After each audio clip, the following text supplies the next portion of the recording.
Hey, so today I wanted to talk about what I think is one of the most fundamental qualities of a great leader, and that's their ability to listen.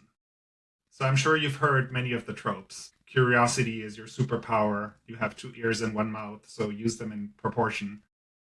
Or change your questions, change your life. And all of that is true, but what's a simple technique to actually become a better listener?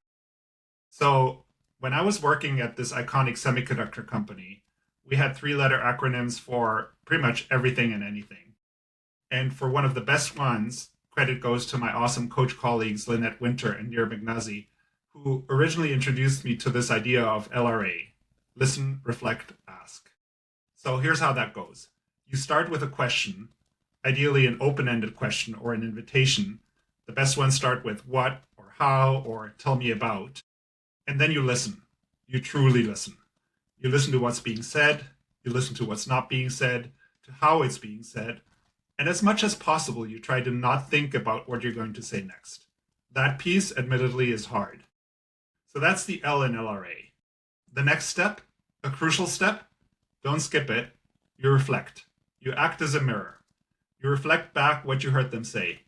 That could be literally playing back the words you heard or paraphrasing them. Say something like, I heard you say, and fill in the blank. Or it sounds like, fill in the blank. You can also reflect back emotions that you picked up on. It sounds like that's troubling you. Be a mirror.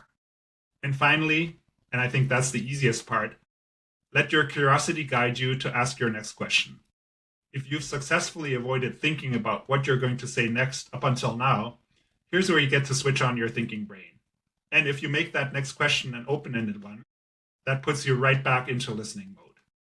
So LRA, very simple, easy to try on, I think, hard to do consistently, but it can be life-changing for you and for others because it will make the person that you're listening to feel truly heard.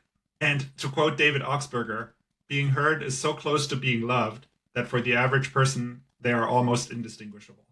Give it a try and tell me what happens. Or if you have listened to this to the end, tell me what you think about the idea. I'd love to hear.